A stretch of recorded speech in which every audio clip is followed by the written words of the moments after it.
welcome friends and family to our presentation of Rosie the Riveter. I am so excited to have you here. So I know many of you have either participated in or seen a Radio Days production. Is anybody that never has seen Radio Days? Oh wow, okay. So generally what we do at Radio Days is we take radio productions from the 30s and 40s and then we recreate them live on stage and present them as 1-hour musicals in a manner so it feels as if they are in the studio at the time that they were originally presented.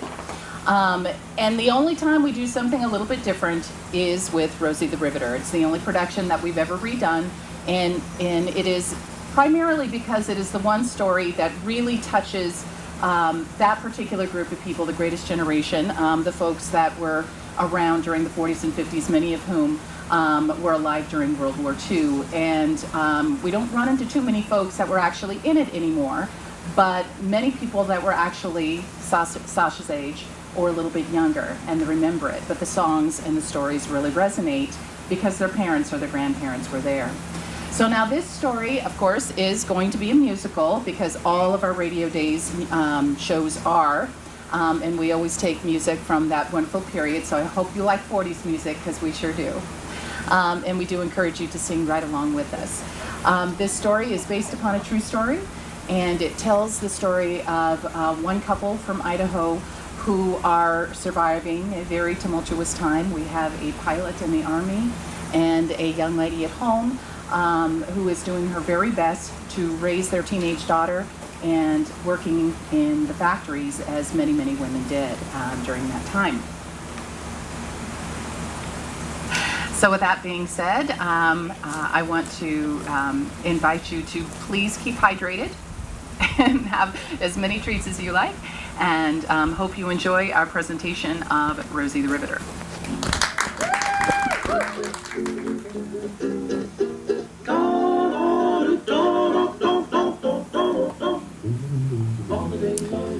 During World War II, the fictional character of Rosie the Riveter was promoted as the ideal woman worker: loyal, efficient, patriotic, and pretty.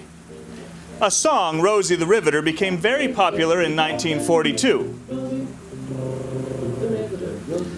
Norman Rockwell's image on the cover of the Saturday Evening Post on May 29, 1943, was the first widely publicized pictorial representation of the new Rosie the Riveter.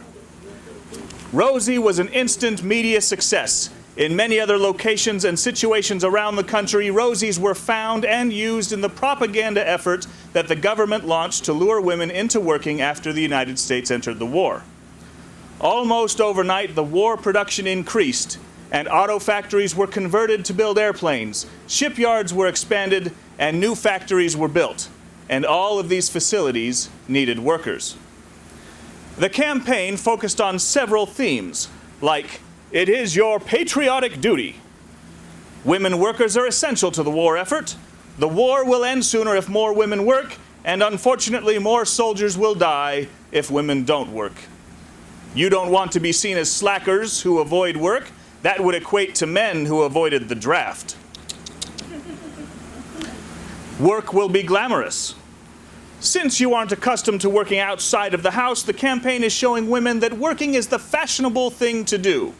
And you needn't worry about your appearance, because you will still be seen as feminine even underneath all of that sweat and dirt.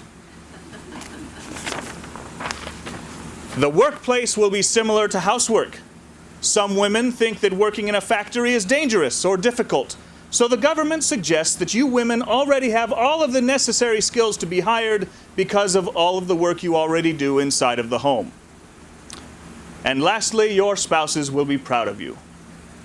Some husbands don't like the idea of wives working, so the campaign is telling you that you should feel the same sense of pride as those whose brothers, sons, and husbands enlisted. After all, we are all working for the war effort.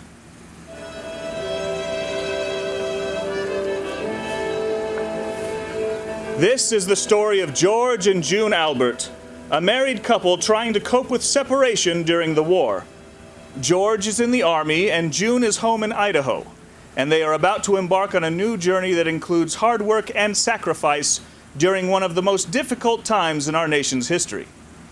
Married right out of high school, June has never worked outside of the family home. Her days were spent keeping house and tending to their teenage daughter, Peggy. But like other women all around the country, June learned a new trade as she did her part for the war effort and tried to keep the home fires burning as George fought for our freedom. Letters are a lifeline for them both. August 30th, 1943. Hello, sweetheart. I know it's only been a short while since you left, but I miss you so much already. I've been trying to keep busy so that I don't worry so much.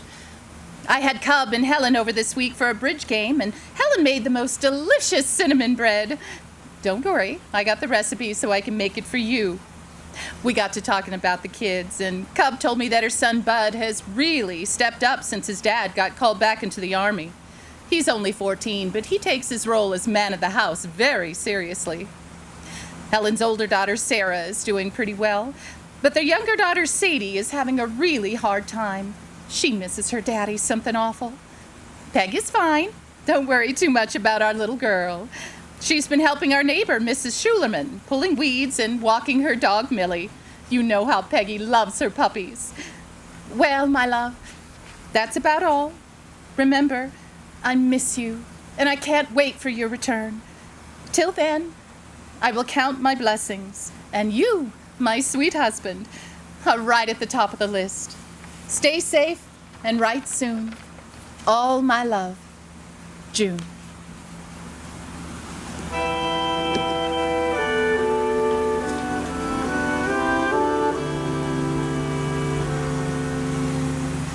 When I'm worried and I can't sleep, I count my blessings instead of sheep, and I fall asleep counting my blessings.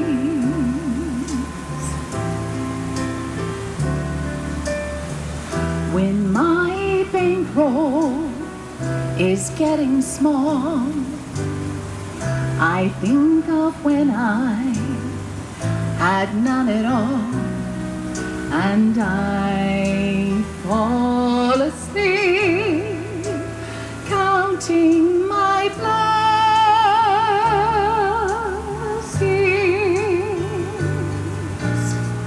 I think of a nursery, and I picture curly hairs, and one by one I count them as they slumber in their beds. If you're worried and you can't sleep, just count your blessings instead of sheep, and you fall asleep counting your blessings.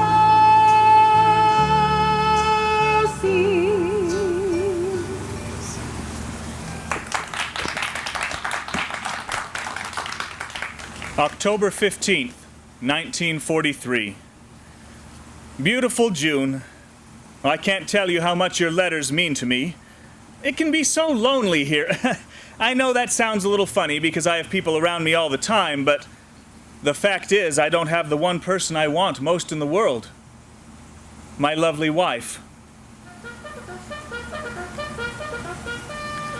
We spend the better part of the day in training, and tomorrow it looks like we'll have more of the same. Well, they feed us pretty well, but I sure could use a taste of your delicious peach cobbler. You know, I would travel around the world for one of your tasty peach dumplings. But as hard as the days are, the nights are much worse. Well, there's nothing I would like more than to have you in my arms and cuddle you tight, my darling.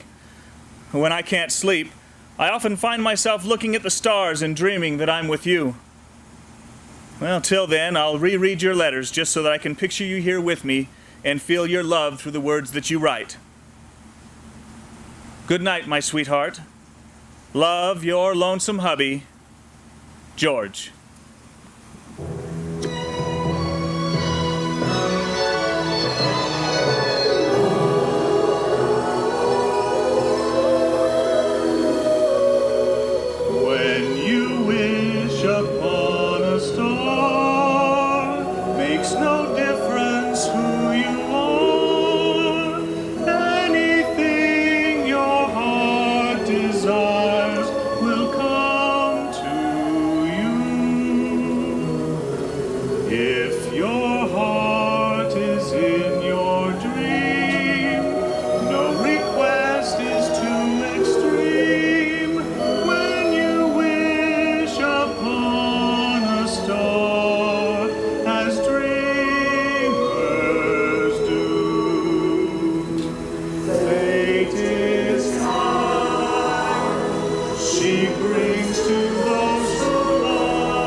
November 1st, 1943. Hi, Dad. Just a quick note to let you know that I'm fine and Mom's okay too. We miss you an awful lot, though. We had a harvest celebration this weekend and a bunch of us kids traded sweets. Aunt Ruth made candied apples, Mom had popcorn balls, and Aunt Cub made gingerbread. There were other things too, but those are my favorites. Although, those little donuts Miss Schulerman made with a little ghost on them were pretty good too.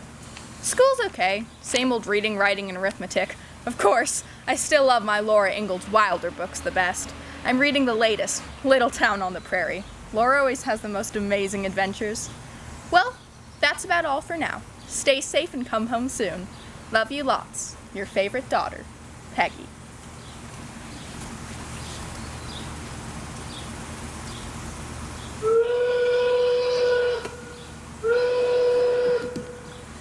November 30th, 1943. Hello, honey. Well, there's certainly news from home now. Well, we had a town meeting last month, and a representative from Friedman and Black came to recruit women to work in the factory. So many men have enlisted that there just aren't enough employees, and they really need workers. Since Peg is old enough to stay at home by herself, I decided that I should at least go and talk with them. So I went over a couple of weeks ago, and just like that, I've got a job. I've been working at Friedman and Black for a couple of weeks now, and it's not easy, but I'm learning. I didn't know much about machines at all, but once they put me to work, I picked it up pretty quickly. So far, I've learned to make a small screwdriver from scratch. The blade, the shaft, and the handle, and then I put it all together. I've learned the operations of the machine by making the screwdriver.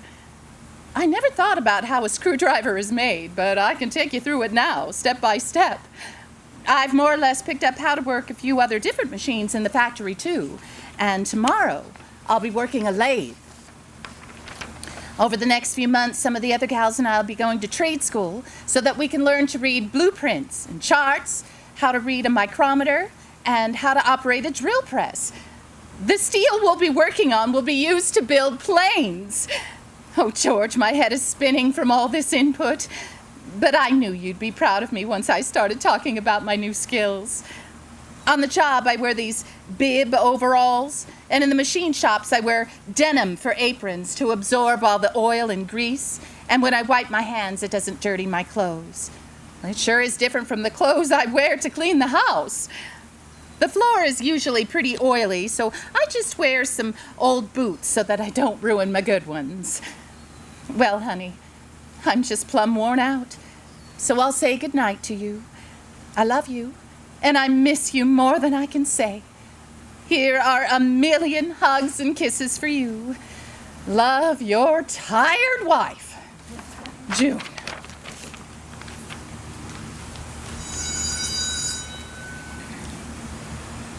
December 21st, 1943. My beautiful June. I can't believe you've learned so much so fast. But then I shouldn't be surprised. You've always been the smartest person I know. Back when we were in school, I remember Mrs. Kearney said you were one of the brightest students that she'd ever had.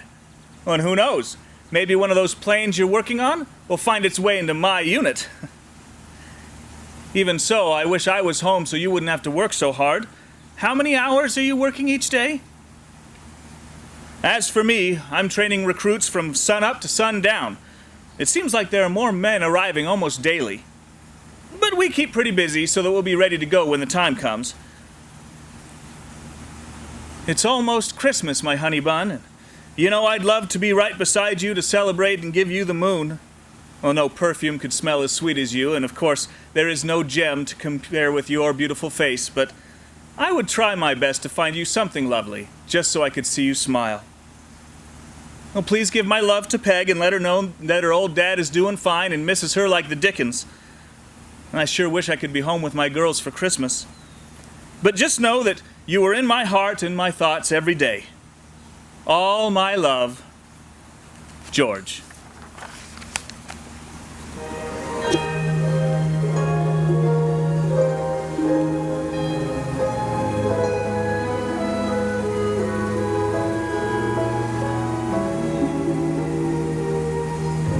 I'll be home for Christmas. You can count on me. Please have snow and mistletoe and presents on the tree.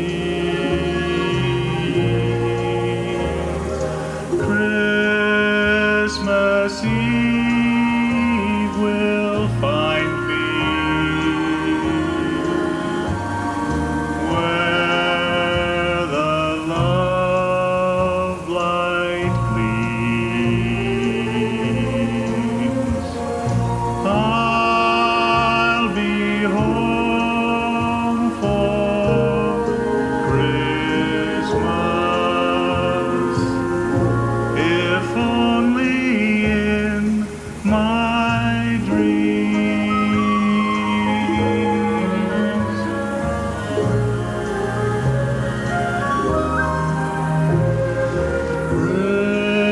Christmas Eve will find me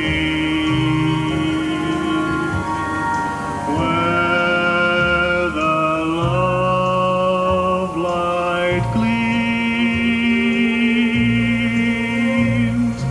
I'll be home for Christmas,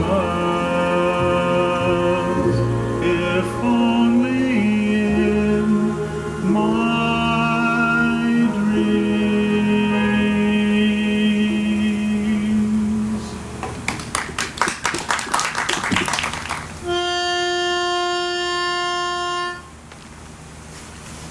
January 28th, 1944. Hi, Dad. Oh my, things sure have changed around here. Mom got a job. It's been really different, but I understand how important it is. Mom says that she's learning how to make planes. She's really tired when she comes home, so I've been making dinner for her when she gets in so she doesn't have to cook so much. I made spaghetti last night. Mom said it was pretty good. I'm back at school since the Christmas break. I still like choir the best, but I'm doing okay in English and history. But I really do not like math. All those numbers just don't make any sense at all. But I'll keep trying, because as you always say, if at first you don't succeed, try again. That's about all, Dad. Love you lots. Stay safe and come home soon. Your favorite daughter, Peggy.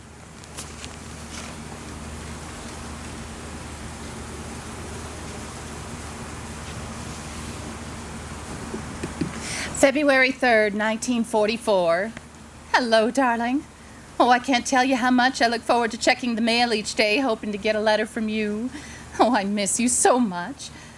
I'm still keeping busy at Friedman and Black. I usually work 8 to 10 hours a day, and right now I'm making 64 cents per hour. But I'm due for an upgrade soon. I've been working for several months now. Well, I hope to be making 75 cents per hour in the next month or so. At the factory, there's no such thing as leaving at 5 o'clock if there's still work to do. I've stayed many a night until 6 o'clock or 2 o'clock on a Saturday because the work has to be done. We're used to the long hours, though. Sometimes I work 2 nights a week until 10 o'clock and every other weekend. And if I didn't work the full weekend, I'd work Saturday one week and Sunday another. So you can't really call it a 5-day work week. Oh, it isn't easy, and I'm saving all I can. But it's worth it, because I know that what we're doing at home helps all of you overseas and will bring you safely home to me. Peggy has been a really big help. She's been making dinner for us, and she keeps mine in the oven if I come home late. She made pasta the other night, and it was pretty good. Mrs. Schulerman stays with her some evenings so she doesn't get too lonely waiting for me to get home. George, you'd be so proud of her. She is such a good girl. I had a nice visit with your sister Ruth earlier this week. She brought over a scrapbook full of old photos.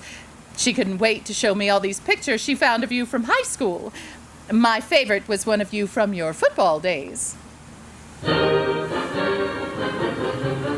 Oh, George, how handsome you looked in your uniform. Well, the first time I saw you on the field, I knew I was a goner. And to see you play, you sure knew how to carry the ball.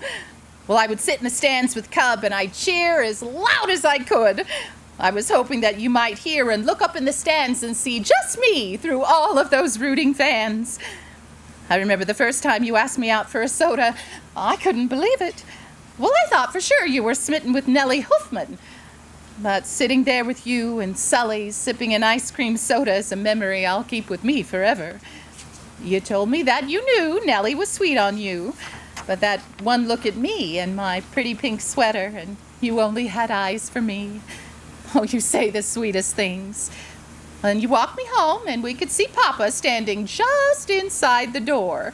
So you kissed my hand, and you smiled, and you waved at Papa. Oh, my heart was pounding so fast, I couldn't wait to see you again. When you acted like you didn't even mind how gruff and grumbly Papa was at first, I was so worried. But I needn't have been, 'cause you sure won him over. Oh, my love, just writing to you now brings a smile to my face. You remember how you proposed to me on Christmas Eve? We'd gone ice skating and I fell down right in front of that snooty Melba Baker. Well, there she was, just laughing up a storm. And then you bent down and you pulled that lovely ring from your coat pocket and asked me to marry you. Well, the look on Melba's face was priceless. And I was over the moon. Did I ever tell you I started thinking about baby names that first night? Well, here we are years later, and you still look as handsome as ever, though you've traded your football uniform for an army uniform. And I couldn't be more proud of you. Well, I'd better sign off for now. Peg and I'll have a quick supper, and then we'll turn in. I have another busy day tomorrow. I plan to read your letters before bed so that you'll be sure to be in my dreams. Remember, I miss you more than I can say, and I can't wait to be in your arms.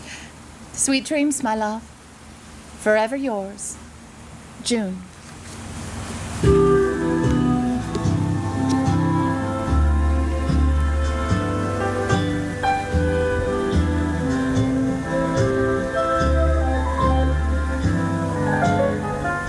Stars shining bright above you. Night breezes seem to whisper, I love you. Birds singing in the sycamore trees. Dream a little dream of me. Say nighty-night and kiss me. Just hold me tight and tell me you miss me.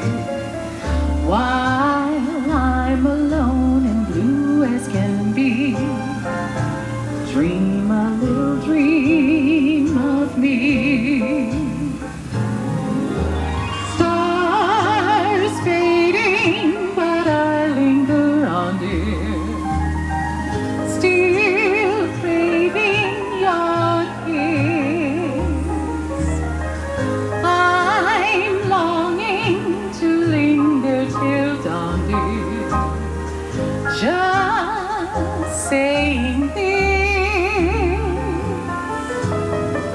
Sweet dreams till sunbeams find you. Sweet dreams that leave your worries behind you. But in your dreams, whatever they be, dream a little dream of me.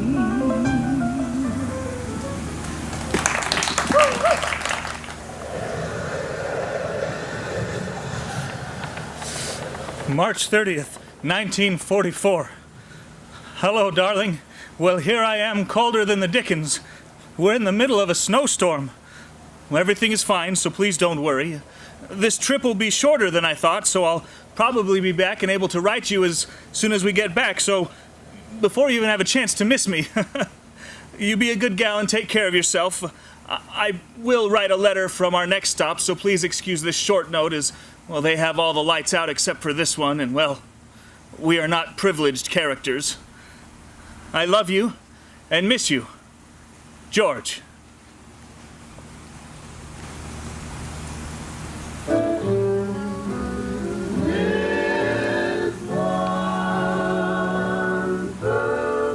April 1st, 1944. Hi, Dad. Boy, it sure has been different around here since you've been gone. It's April Fool's Day, and here I was thinking that maybe all this awfulness was somebody's idea of a horrible joke. But of course it's not. I sure miss you, Dad. Miss Schillerman next door is teaching me how to knit. I'm trying to make a scarf for Mom. Her birthday is coming up soon. If it turns out all right, maybe I'll make some socks for you. School's okay. I get to sing a solo at our next choir concert. I'm looking forward to that. But I sure wish you were here to see it. You were the one who taught me how to sing, after all. Well, that's about all for now. I was just thinking about how you used to sing me a song before bedtime. You remember my favorite? You'd sing it, then kiss me 3 times, once on my forehead and then 1 on each cheek. You know, my friends would say I'm too old to have my dad tuck me into bed, but I sure miss it. Lots of love from your favorite daughter, Peggy.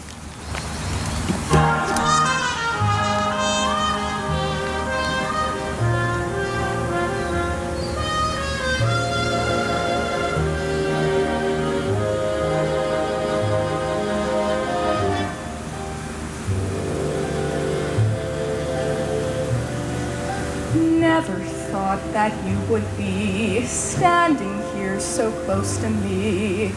There's so much I feel that I should say, but words can't wait till some other day.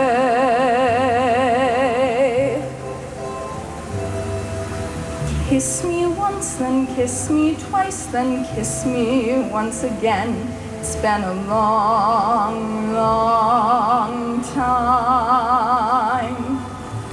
Haven't felt like this, my dear, since can't remember when.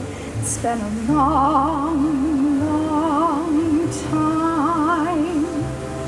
You'll never know how many dreams I dreamed about you, and just how empty they all seem without you. So kiss me once, then kiss me twice, then kiss me once again. It's been a long, long time. Night, Dad.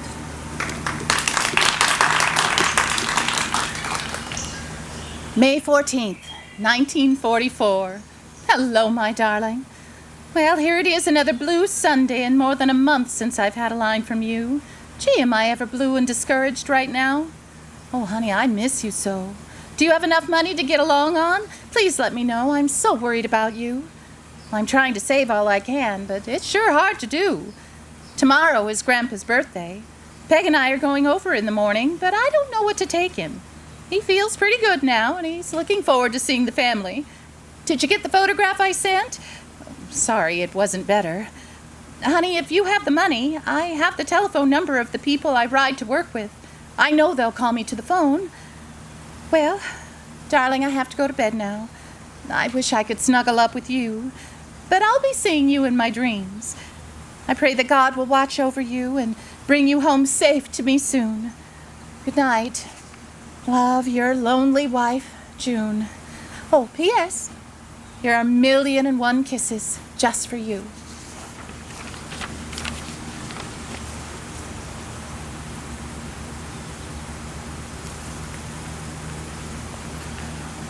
August 23rd, 1944.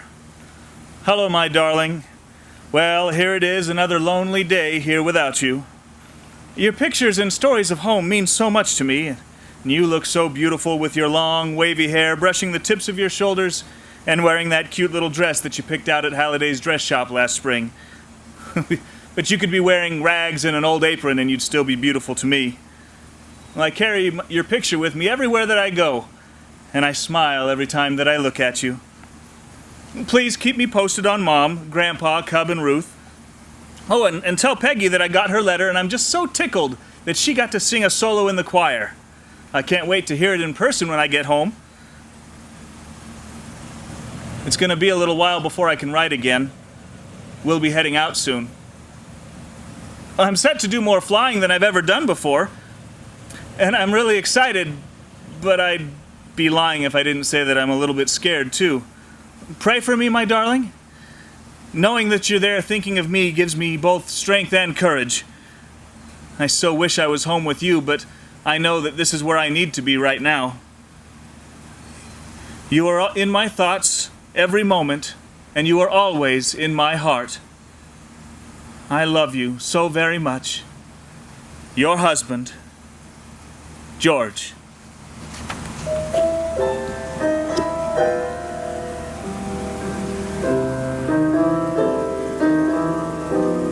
You are always in my heart, even though we're far away. I can hear the music of the song of love I sang with you. You are always in my heart, and when skies above are gray, I remember that you care, and then and there the sun breaks through. Just before I go to sleep, there's a rendezvous I keep, and a dream I always meet helps me forget we're far apart. I don't know exactly when, dear, but I'm sure we'll meet again, dear. And my darling, till we do, you are always in my heart.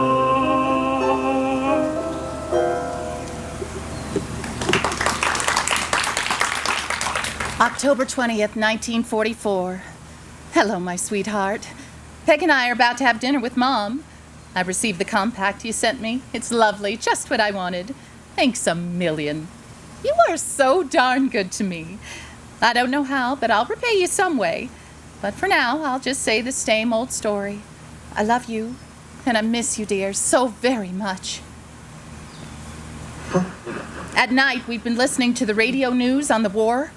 Last evening, I heard about the U.S. forces landing in the Philippines. It's so frightening to hear about those things actually happening.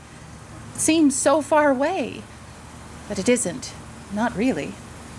We've been scrimping and saving as much as we can. There are shortages on so many things. We've been eating a lot of fish, eggs, and Spam. I got a lot of good recipes for stew and soup that have Spam in it, but sometimes I'd really just like to have a good roast chicken. Peg said she'd do cartwheels all down the street if we just never had Spam. We had dinner over at Cobb's a while ago, and we had a beef roast. Oh, it was so good. I will admit, I had seconds. Our neighbor, Mrs. Lloyd, makes the most wonderful bread, and she shares with us every now and again. And when I make stew, I try to make extra cornbread to share too. Mrs. Lloyd tells me that I make the best cornbread she's ever tasted, but I know she's just being nice.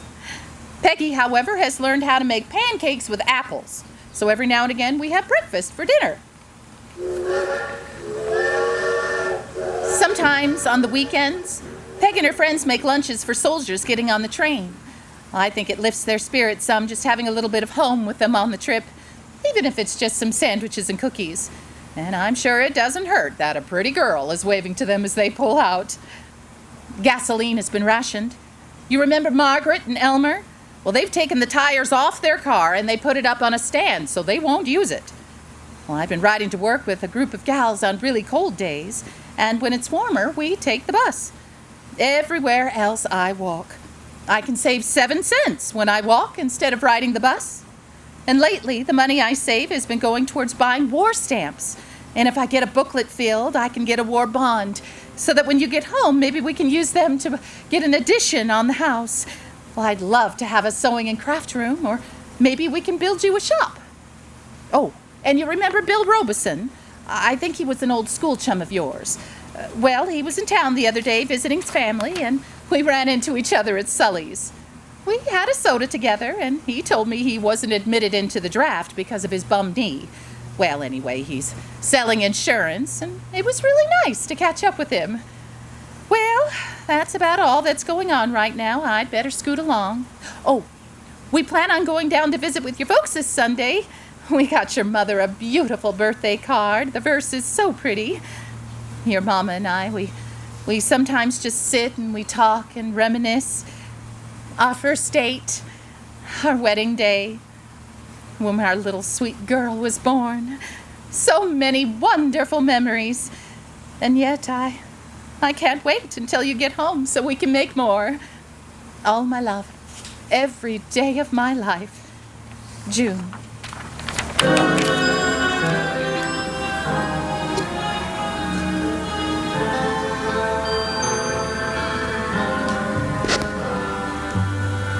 Thanks for the memories, for sentimental verse, nothing in my purse, for chuckles when the preacher said for better or for worse, how lovely it was.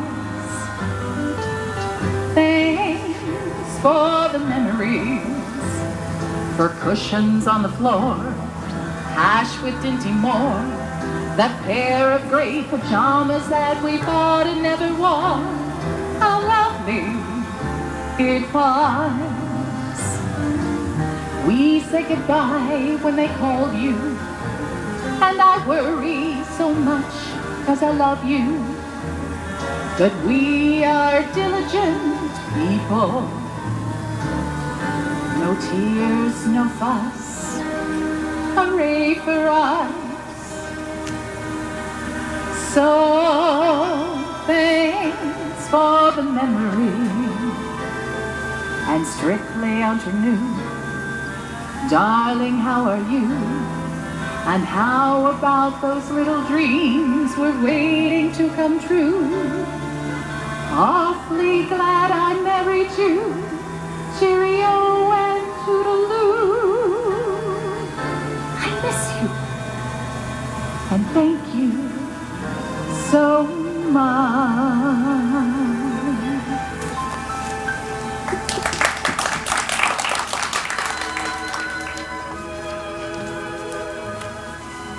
October 20th, 1944. Dad! I'm so excited. Pete Fellows asked me to the homecoming dance. I was at lunch at school, and Jill passed a note that Jean gave to her to give to me. And on the note it said, "Will you go to the dance with me?" From Pete! I looked up and saw him in the doorway. I shook my head yes and gave him a big smile, and then he walked out. I've got to get busy making my dress right away. Should I go with pink? No. Wait. The dance is in November, so I should go with a darker color. How about green or maybe gold? Ah! I don't know. I'll ask Aunt Ruth. She sews the most amazing clothes. I'm sure she can help. It's my first date, Dad. Oh, I wish you could be here to see me. You'd probably read him the riot act, but don't worry. He's really nice. Come home soon. Lots of love from your favorite. Okay, your only, but still your favorite daughter, Peg.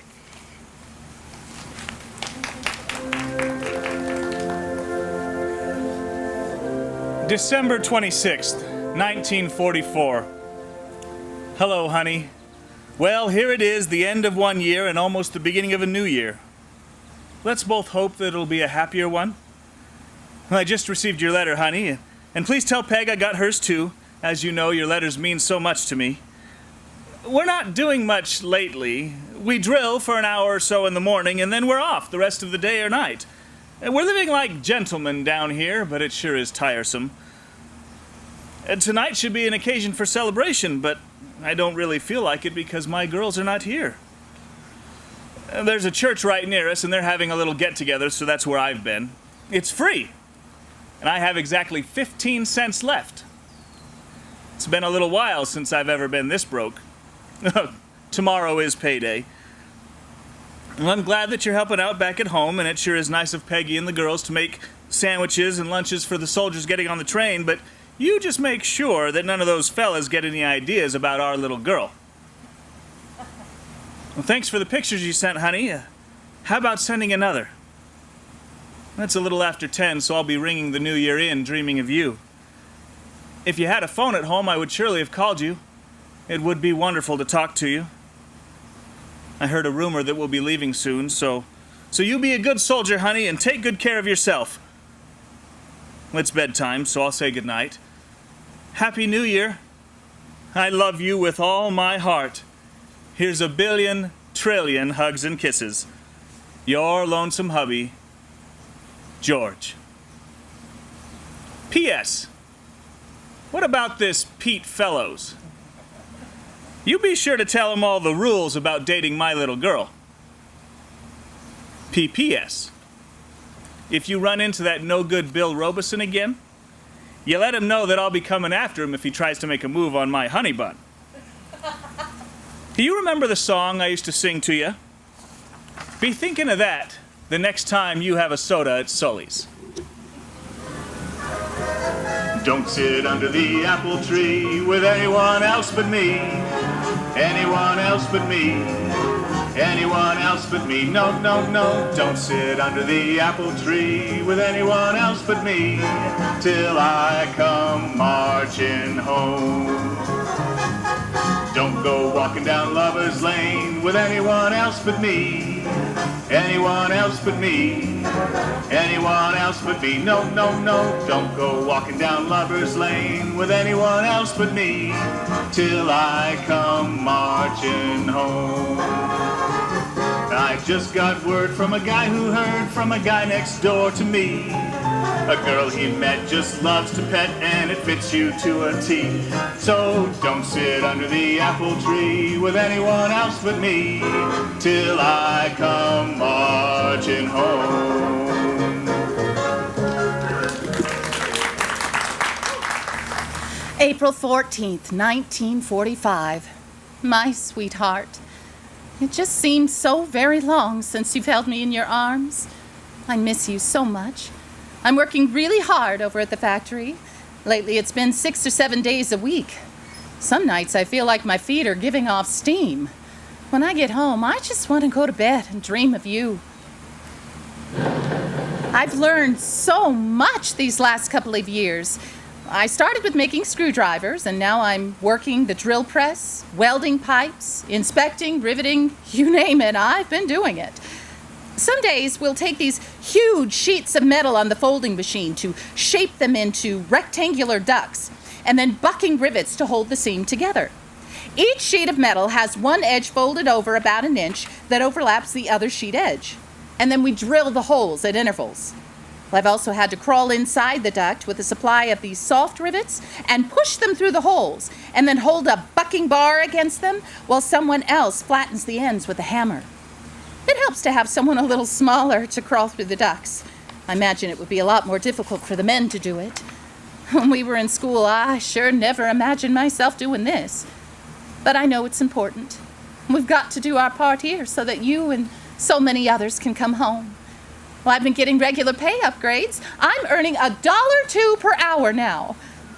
My supervisor has told me I'm doing well, but I know there's still lots of things to learn. Some days are better than others, and it's the same all around. My girlfriends and I, we talk about our work on the way home, and we share stories of how we're doing, and it's not easy. But we know it will be over soon. It has to be. I cling to that thought every day. That soon this terrible war will be over and you can come home to me. I love you. I love you so much. Please keep yourself safe. I pray for you every day. Here are a billion, trillion hugs and kisses for you. Your tired wife, June. P.S. Don't you worry a thing about that old Bill Robeson.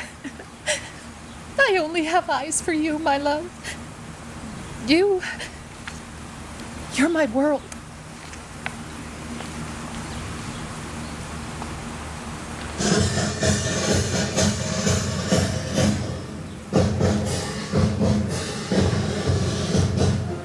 July 14th, 1945. My dear. Well, your globe-trotting beau is finally coming home. Oh, gee, how I've missed you, honey. When I was in faraway places, I used to pass the time away just sitting and thinking of you. I'm all tired out and nervous as a kitten. Flying is an awful strain, and I felt as though I were tied in a knot these last few days, and, well, that knot finally broke when we landed on U.S. soil again. I was shaken like a leaf, so please excuse my scrawl, honey. I received all your letters and the pictures. They were just what I wanted. I think I've read your letters 1,000,000 times. I'm so looking forward to coming home.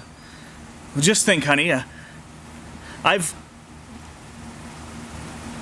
flown all the way across the ocean twice. I've been all over the world, almost all the way around, and I've been flying 8 to 12 hours a day since I left here for 30 days.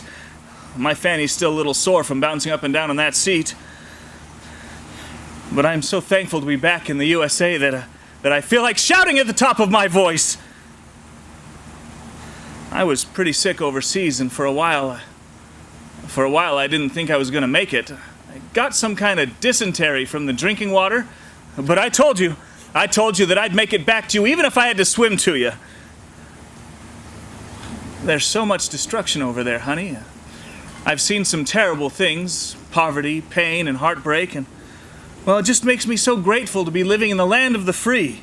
So you keep those home fires burning. I wanted to be sure to tell you how proud I am of all the work you're doing over at Friedman and Black. You keep going the way that you are, and you'll be running the joint. Well, don't worry about me, honey. It may take a month or so for me to get home, but I'll be there soon. Knowing that you're there waiting for me keeps me going every day. Well, I have to get to headquarters to make some arrangements. You be a good soldier, honey, and remember, I love you. Your tired, homesick hubby, George. Won't you come home, Bill Bailey? Won't you come home? She cried the whole night. September 1st, 1945. My dearest George. Oh, I just can't wait to see your handsome face walk through our front door. It's been so hard to be away from you. I've missed you so much. Well, I never dreamed that I'd be working like I have at Friedman and Black. I was always content to be home and care for you and Peg. But my eyes have sure been opened to how hard it is to work in the factories. But I've also been feeling grateful. So many men and women working tirelessly, whether it's overseas fighting for our freedoms or here at home, in stores, schools, offices, farms, just all over. Everyone is working together for the safety of our country. It makes me feel so proud to be an American.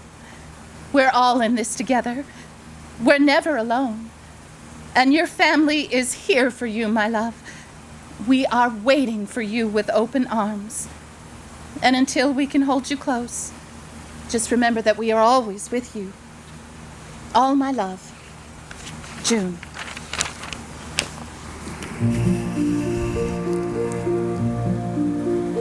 When you walk through a storm, hold your head up high and don't be afraid of the dark. At the end of the storm is a golden sky and the sweet silver song of our heart.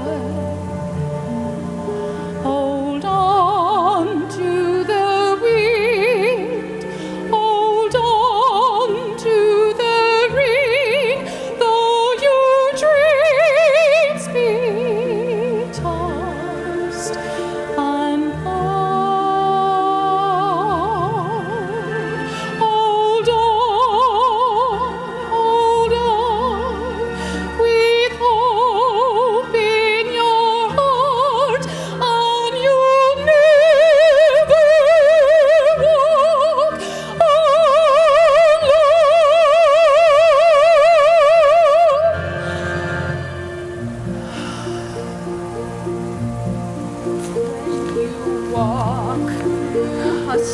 storm.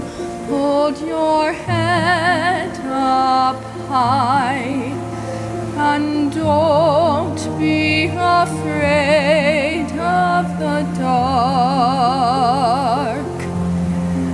At the end of a storm is a golden sky and the sweet silver song of the lark. Hold on to the wind, hold on to the rain, though your dreams be tossed and blown. Hold on, with hope in your heart, and you'll never walk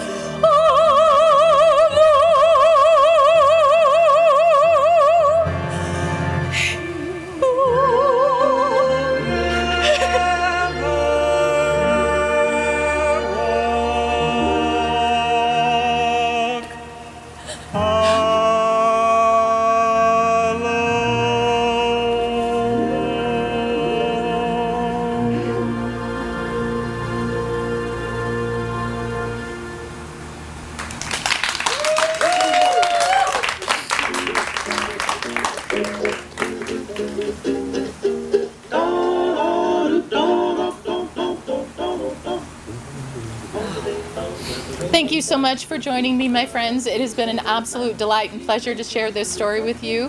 I would like to introduce my handsome soldier. This is Joseph Stevenson.